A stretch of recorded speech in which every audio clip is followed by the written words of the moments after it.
Nessa segunda parte do episódio 33, nós vamos conversar sobre outros tipos de réguas utilizadas na comparação da prosperidade entre os diferentes países. Meu nome é Luiz Azevedo e espero que você goste desse episódio. Outra régua bastante utilizada para comparação da prosperidade entre diferentes países é o chamado IDH, o Índice de Desenvolvimento Humano. O IDH se propõe a avaliar o desenvolvimento dos países não só pelos avanços econômicos, mas também pelas melhorias do bem-estar da população.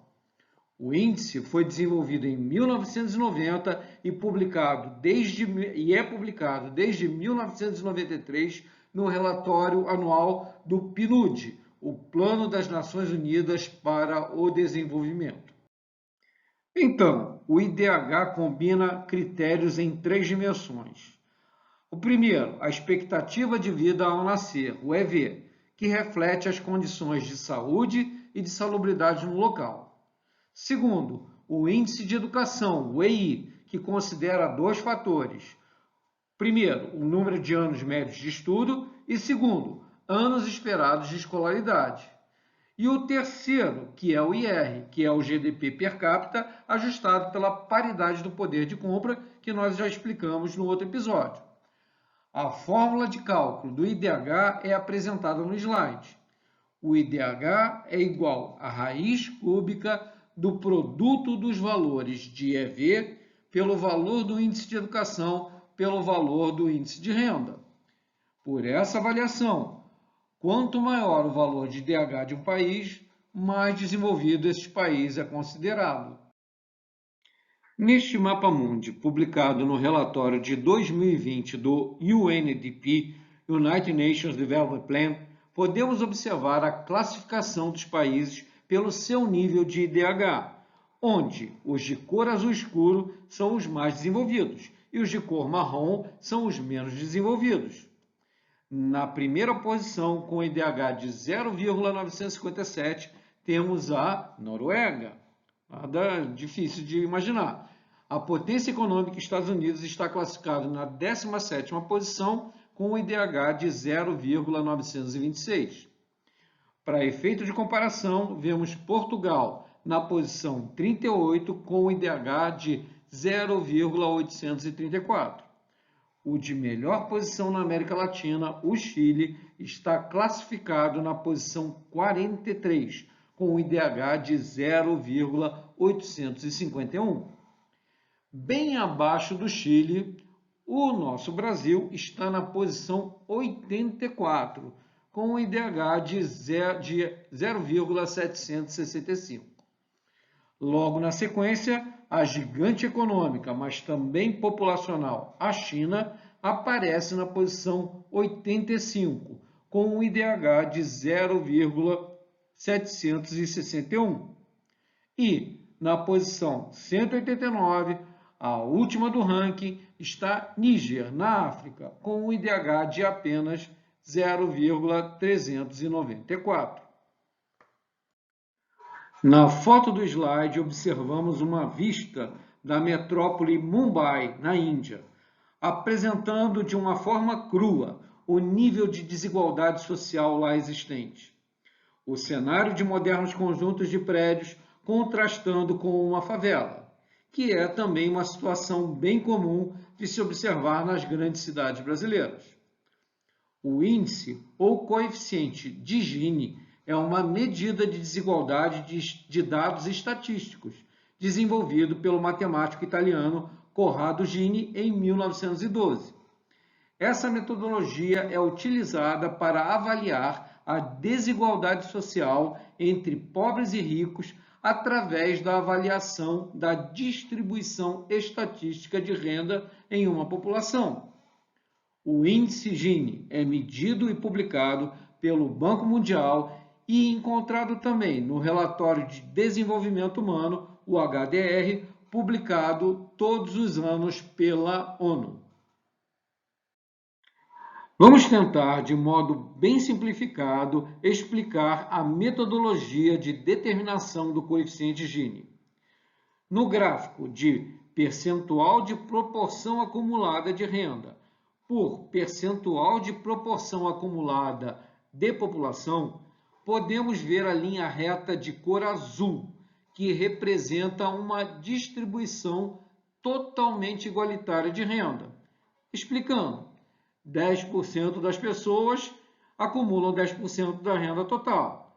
20% das pessoas vão acumular 20% da renda. E assim por diante. 50% das pessoas têm 50% da renda, 80% das pessoas acumulam 80% da renda e, finalmente, 100% das pessoas irão acumular 100% da renda.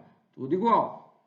A curva de cor laranja, chamada de curva de Lorenz, apresenta a distribuição de renda real de um país, ou seja, a desigualdade de renda. A reta azul e a curva laranja determinam no gráfico as áreas A e B.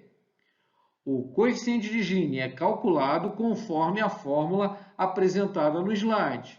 Então, o coeficiente de Gini é igual à área A dividida pela soma da área total A mais B.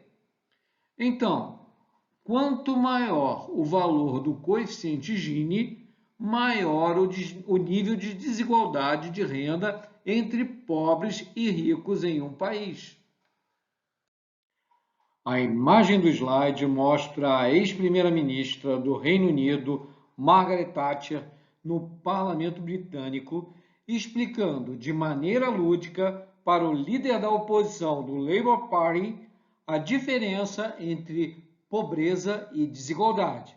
Recomendo que vejam o vídeo, link na descrição do vídeo. Mas, de modo bem simples, podemos entender nesse diagrama hipotético a explicação da Margaret Thatcher. No ano 1, os ricos têm 20 libras e os pobres têm apenas 5 libras. Com medidas liberalizantes e diminuição da interferência do Estado na economia pelo governo Thatcher, chegamos ao ano 2 com os ricos com 30 libras e os pobres com 10 libras. O líder da oposição acusa o governo Thatcher de aumentar a desigualdade no país. A desigualdade cresceu de 15 para 20 libras entre ricos e pobres. A primeira-ministra diz que o líder da oposição prefere que os pobres continuem pobres, conquanto que os ricos fiquem menos ricos. Gargalhada geral no parlamento. No exemplo hipotético, os pobres aumentaram 2 vezes a sua riqueza, passando de 5 para 10 libras. A explicação é simples. Com maior liberdade para fazer negócios, os ricos tiveram liberdade para investir e gerar riqueza. E esses negócios irão gerar mais empregos, mais oportunidades para toda a sociedade. Neste mapa mundi publicado pelo Banco Mundial, podemos observar a classificação dos países pelo seu coeficiente Gini, onde os de cor verde escuro são os de menor desigualdade e os de cor marrom são os países com maior desigualdade de renda. A Noruega aparece na primeira posição como o país mais igualitário, com o índice Gini de 0,270. Lembrar, quanto menor o Gini, mais igualitário é um país. Agora, vemos a Etiópia, também com um baixo índice Gini de 0,300, significando que é um país igualitário também. Mas, preste atenção, enquanto a Noruega as pessoas são mais iguais na riqueza, na Etiópia a desigualdade é baixa, mas as pessoas são iguais na pobreza.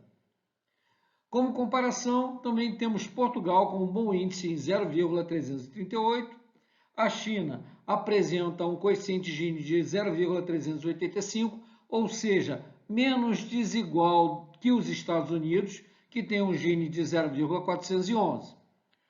O Chile está numa posição média na ordem de 0,444, enquanto o Brasil apresenta um nível de desigualdade médio-alto na ordem de 0,539.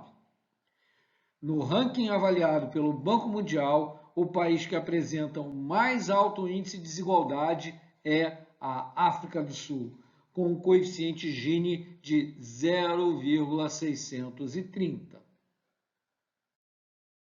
Na terceira parte do episódio 33, vamos conversar sobre uma importante régua de comparação de prosperidade entre países, que é o Índice de Liberdade Econômica. Vamos também mostrar o inusitado Índice de Felicidade. Meu nome é Luiz Azevedo e muito obrigado pela sua audiência.